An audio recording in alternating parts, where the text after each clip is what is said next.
کل مجھے ایک خط ملا جس نے میری رات کی نیند اڑا دی.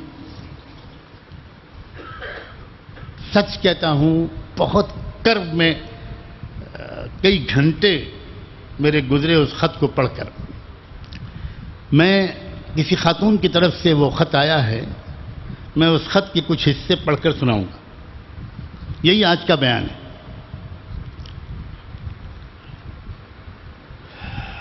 پہلی بات تو لکھی ہے ان خاتون نے کہ ہم اور ہمارے شوہر دونوں آپ سے بیعت ہیں. ہمارے سسرال والے ہم پر ناحق ظلم کرتے ہیں, غلط برتاؤ کرتے ہیں. ہمارے شوہر بہت اچھے ہیں, ہم اللہ کے احسان مند ہیں, شکر گزار ہیں. ہم جتنا شکر ادا کریں کم ہے. اللہ نے ہمیں اتنا اچھا شوہر دیا ہے. ہم یہ جاننا چاہتے ہیں کہ کیا بیوی پر اگر گھر والے ظلم کریں, غلط برتاؤ کریں, ناحق تانے دیں, تو شوہر کا یہ کہنا کہ میری خوشی کی خاطر برداشت کرتی رہو, کیا یہ صحیح ہے؟ کیا یہ کوئی برائی ہے؟ ہم یہ نہیں چاہتے کہ ہمارے شوہر ہماری ساس سے جھگڑا کریں یا دونوں میں کوئی نااتفاقی پیدا ہو. لیکن جب ہماری ساس ہم پر ناحق ظلم کرتی ہیں تو وہ کم سے کم اپنی والدہ کو مصلحت سے سمجھائیں تو کہ وہ ایسا نہ کریں. ہماری ساس ہم پر ناحق ظلم کرتی ہیں, وہ ہمیں مجبور اور بے بس سمجھتی ہیں کہ ہماری طرف سے بولنے والا کوئی نہیں ہے. ہم 4 سال کے تھے کہ ہماری والدہ کا انتقال ہو گیا. ہم 3 بہنیں ہیں, بھائی نہیں ہے. ہماری پرورش ہمارے والد نے کی. بڑی بہن کا انتقال کینسر سے ہو گیا. دادا, دادی, نانا, نانی اور 3 پھوپھیوں کا بھی انتقال ہو گیا. ہمارے میکے سے ہمارے سسرال میں کوئی نہیں آتا تو ساس کو لگتا ہے یہ مجبور اور بے بس ہے, اس کو سپورٹ کرنے والا کوئی نہیں. خود ان کا بیٹا بھی تو انہیں کچھ نہیں کہتا. ہماری ساس ہماری ہر چیز پر نظر رکھتی ہیں. آگے الفاظ پڑھتے ہوئے میں لڑکھڑاؤں گا لیکن میں پڑھوں گا. ہماری ساس روم کی تلاشی لیتی ہیں, ڈسٹ بن بھی چیک کرتی ہیں, ہمارے اور شوہر کے درمیان مداخلت کرتی ہیں. حد تو یہ ہے کہ ہم نے کب صحبت کی اور کب نہیں اس پر بھی نظر رکھی. کہتی ہیں کہ تمہارے تو کل کے پہنے ہوئے کپڑے ہیں, رات کو تم نہائی نہیں, کیا میرے بیٹے کو تم کنٹرول کر رہی ہو؟ کیا شریعت انہیں اس بات کی اجازت دیتی ہے کہ وہ شوہر اور بیوی کی زندگی میں اس حد تک مداخلت کریں؟ ان کے برتاؤ سے ہم ڈپریشن کا شکار ہو رہے ہیں.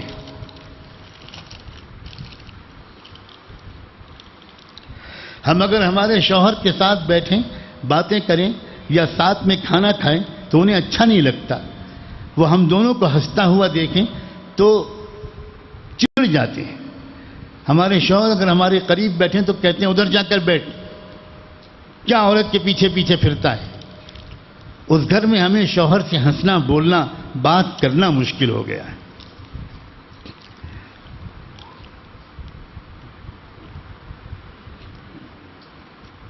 یہ مسلمان ساس ہے جو اپنی مسلمان بہو کے ساتھ یہ برتاؤ کر رہی. میں نے کوئی تحقیق نہیں کی ہے, کوئی عدالت نہیں بٹھائی ہے کہ ان کی خود کیا کیا غلطیاں ہیں. بالکل ممکن ہے کہ ان کی بھی غلطیاں ہوں. میں نے تو آج یہ فیصلہ کیا کہ اسی موضوع پر بات کرنی ہے اور آئینہ دکھانا ہے سماج کو کہ ہمارے گھروں میں ہو کیا رہا ہے.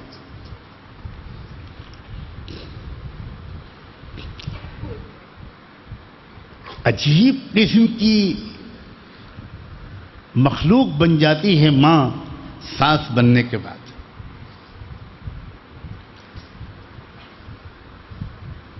اس کو یہ بات بری لگتی ہے کہ اس کا بیٹا اپنی بیوی سے ہنسے, بولے, بات کرے, ساتھ میں کھانا کھائے.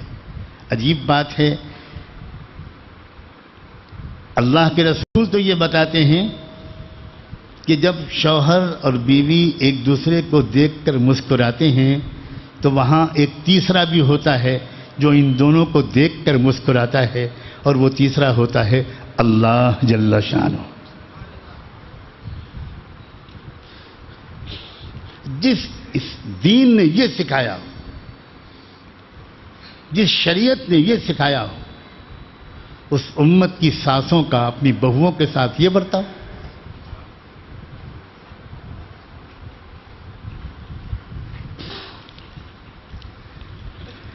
آگے چل کے یہ بیچاری لکھتی ہے کہ ہمیں فشر کا پرابلم ہے، بواسیر کی قسم کی جو تکلیف ہوتی ہے، ناسور، بڑا سخت تکلیف دہ بیماری ہے. وہ تکلیف بہت زیادہ رہتی ہے، درد اور تکلیف سے میرے آنسو بہنے لگتے ہیں، مگر کوئی ہماری کبھی کوئی مدد نہیں کرتا.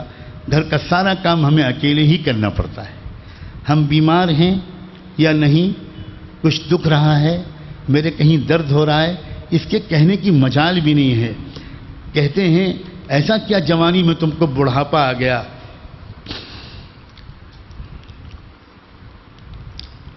صبح سے شام تک کوئی ایک کام بھی نہیں کرتی ہماری ساس اور نند. دسترخوان پر کھانا لگانے کے بعد بلا کر لانا پڑتا ہے. مہمانوں کی طرح کھانا کھاتی ہیں، خود کی کھائی ہوئی پلیٹ تک نہیں اٹھاتی. دسترخوان اٹھانے سے پہلے ہی کھا کر اٹھ کر چلے جاتی ہیں. ہماری ساس صبح 11 بجے سو کر اٹھتی ہیں اور نندیں تو 2 یا 3 بجے اٹھتی ہیں، اور کبھی کبھی ظہر یا عصر کے وقت دن نکلتا ہے. کسی کے گھر کے حالات کا تذکرہ مقصود نہیں ہے، یہ دیکھ کا ایک چاول ہے.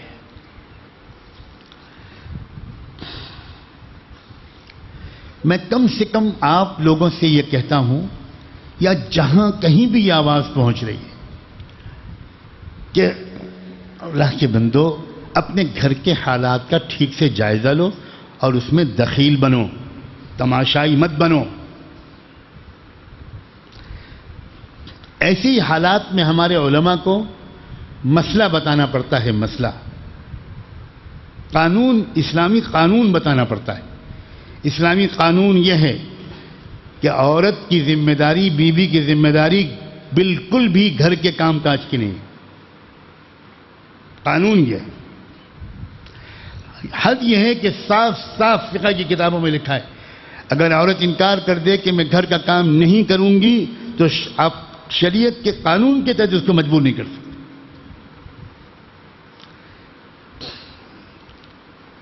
لیکن ہمارے علماء اس حقیقت سے اچھی طرح واقف ہیں کہ گھریلو زندگی صرف قانون کے سہارے نہیں چلا کرتی.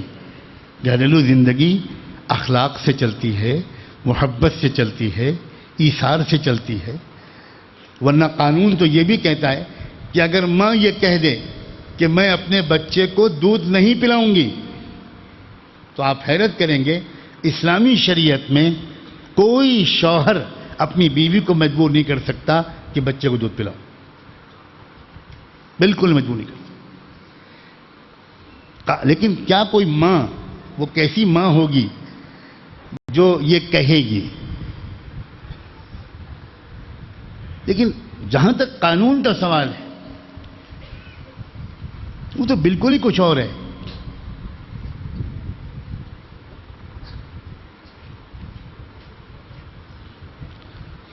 اس لیے یہ آپ جو یہ بات یہاں سن رہے ہیں اور جہاں تک بھی آواز آج پہنچ رہی ہے یا کبھی پہنچے، میں کس طرح آپ سے گزارش کروں کہ اس کو سنتے ہی آپ باقی کام چھوڑ کر اپنی گھریلو زندگی کا جائزہ لینا شروع کریں.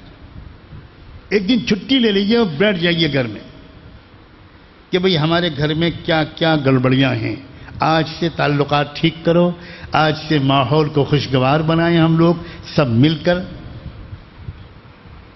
اور اگر کوئی سیدھے منہ نہ مانے تو پھر میں صاف کہتا ہوں، ایسے بیٹے کو اپنی ماں سے کہہ دینا چاہیے کہ ظلم کی انتہا ہو گئی، اب نہیں ہوگا یہ میری بیوی پر اور آپ کی بہو پر یہ ظلم.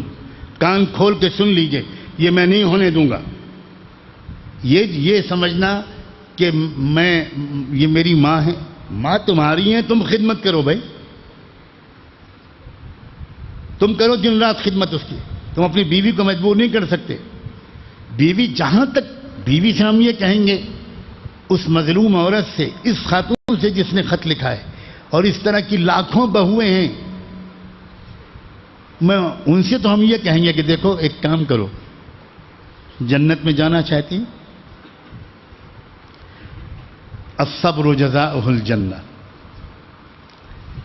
بس تم ایک بات طے کر لو کہ اللہ نے میرے لیے جنت میں جانے کا یہ راستہ لکھ دیا ہے، اس لیے میں جنت کی امید میں برداشت کیے جاؤں گی۔ یہ ہم صرف شوق دلا سکتے ہیں، مجبور نہیں کر سکتے، ترغیب دے سکتے ہیں، مجبور نہیں کر سکتے۔ لیکن ساتھ میں ہم اس ساتھ سے بھی کہیں گے، اے اللہ کی بندی، یاد رکھو کہ کوئی ہے جو دیکھ رہا ہے کہ تم کسی پر ظلم کر رہے ہو، کوئی ہے جو اس کا حساب لے گا۔ تم کو آخرت بھول گئی؟ تم کیا ہوگا؟ اللہ کے ہاں بڑے سے بڑے گناہ تو اللہ خود معاف کر سکتے، لیکن کسی انسان نے کسی پر ظلم کیا ہو، اس کا تو بدلہ قیامت میں لے کر رہیں گے اللہ، بخشا ہی نہیں جائے گا کوئی۔ حد یہ ہے کہ ایک سینگ والی بکری نے ایک بے سینگ والی بکری کو سینگ مار دی ہوگی، چوٹ پہنچا دی ہوگی، تو ان بکریوں کو زندہ کیا جائے گا اور وہاں موقع دیا جائے گا کہ جس بکری کو مارا تھا وہ بکری بدلہ لے اس بکری سے جس نے سینگ ماری تھی۔ جب وہ بدلہ لے لیا جائے گا تو دونوں فنا کر دی جائیں گی۔ جو اللہ ظالم اور مظلوم کے درمیان انصاف اس حد تک کرنے کا فیصلہ کر چکا ہے کہ وہ بے جان مخلوق غیر مکلف بکریوں کو بھی زندہ کر کے اور ان کے درمیان فیصلہ کروائے گا، وہ چھوڑ دے گا ایسی ساز کو؟